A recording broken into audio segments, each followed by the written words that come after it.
It's 스타일.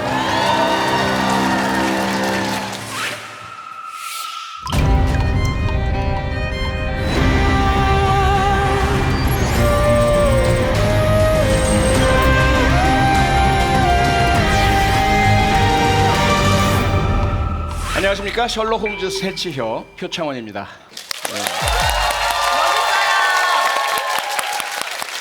여러분께서는 지금까지 살아오시면서 혹시 단 한 번도 거짓말을 안 해보신 분 손 한번 들어주시겠습니까? 들면 거짓말. 안 계시네요. 듣는 게 거짓말. 시청자 여러분 중에 손을 드신 분이 계신 것 같은데 정말 진짜로 단 한 번도 거짓말 안 해보셨습니까? 손 내리시는군요.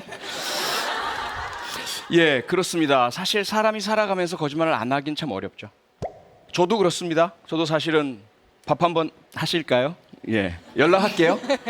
무수하게 이야기를 하지만 실제로 밥 사드린 적 또 연락드린 적 없는 경우 무척 많죠. 이렇게 우리 일상에는 거짓말이 차고 넘칩니다. 제 이야기, 좀 부끄러운 이야기 한번 시작을 해볼까요? 제가 경찰대학에 다닐 때 있었던 일입니다. 경찰대학생들은 경찰관 복장과 유사한 제복을 입고 생활을 했습니다. 이 제복은 누가 봐도 경찰관 같기 때문에 혹시라도 다른 사람이 사용하면 범죄에 이용될 수도 있겠고요. 위험할 수가 있겠죠. 그런데 제가 외출 나갔다가 그 제복을 분실했습니다. 이거 어떡하나요? 어디 있나 찾아보기 위해서 하루 왼종일 찾아다녔지만 못 찾았습니다. 그 당시에는 휴대전화가 없었죠. 공중전화로 경찰대학 대표전화를 눌렀습니다. 그러면 교환원이 1번을 연결시켜드릴까요? 2번을 연결시켜드릴까요? 1번은 지도 경찰관들에게 연결되는 번호였습니다. 2번은 제 친구들, 기숙사에서 소위 당직이라는 근무를 하는 제 친구가 있는 사무실로 연결되는 번호였어요. 저는 몇 번을 눌렀을까요? 2번.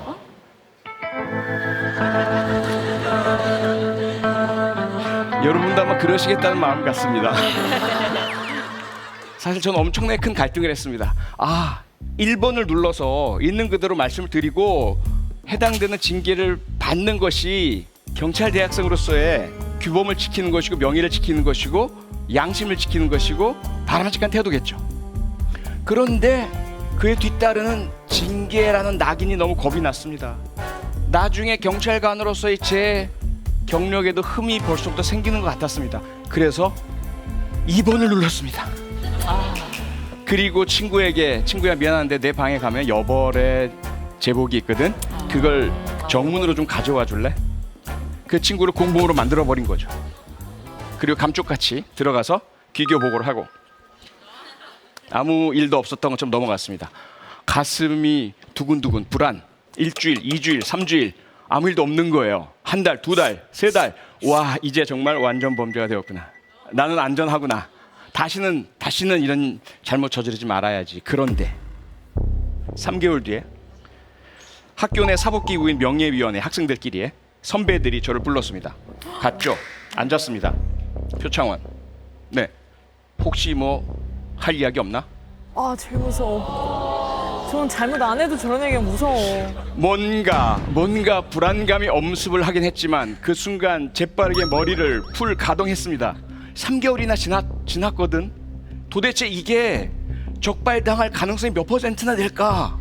아무리 계산해봐도 안 나오는 거예요. 이건 아니다. 이 사건은 아니다. 뭔가 오해를 하고 계시는 것 같다. 그래서 단호하게 없습니다. 두 번째, 다시 한번 묻겠다. 신고를 해야 하는데 신고하지 않는 이런 잘못을 저지른 적 없나? 이 정도면 알고 여쭤보시. 더 두근거렸죠. 큰일 났다. 다시 자신감을 가지고 흔들리면 안 돼, 들키면 안 돼. 없습니다. 마지막으로 한 번 더 묻겠다. 반드시 있어야 하는데 없는 거, 그런 거 없나? 힌트를 준 거죠. 그렇죠? 갈등 없습니다. 밀고 나가셨네. 알고 봤더니 사실은 경기도 고양경찰서에 습득물 신고가 들어왔어요. 거기엔 제 명찰이 붙어있는 경찰대학 제복이었습니다. 그래서 고양경찰서에서 경찰대학으로 보내줬고요. 어떻게 된 거지 이게? 알아봐야 되겠어 라고 저를 불렀는데 이렇게 뻔뻔한 거짓말을 3번 계속 했던 거죠. 선배들은 분노했습니다. 그래서 학교에 퇴교. 건의를 했죠. 징계위원회가 열렸고요. 그걸 그대로 받아들여주면 저는 그대로 짐 싸서 집으로 가야 했었고 각오를 했죠. 한 번의 거짓말이 내 인생을 망치는구나. 그런데 다행스럽게도 학교 측에서 교수님과 학장님 이런 분들이 모여서 회의를 한 결과 한 번만 기회를 주자. 퇴교가 아닌 정학. 그 기간 동안 제 속은 타들어갔습니다. 왜 내가 거짓말을 했을까? 용기 있게 받아들일 걸, 책임을 질 걸. 그래서 결심했죠. 나는 결코 앞으로 큰 거짓말은 하지 않겠다. 절대로 중요한 거짓말은 하지 않겠다. 예.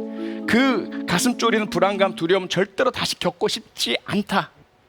혹시 내가 잘못했다면 거짓말이라는 쉽고 빠른 대안보다는 차라리 있는 그대로 인정하고 그 책임을 지자. 지금까지 그렇게 살아오고 있습니다. 그런데 말입니다. 우리 사회에는 저 같은 교훈을 얻지 못한 사람이 무척 많은 것 같습니다.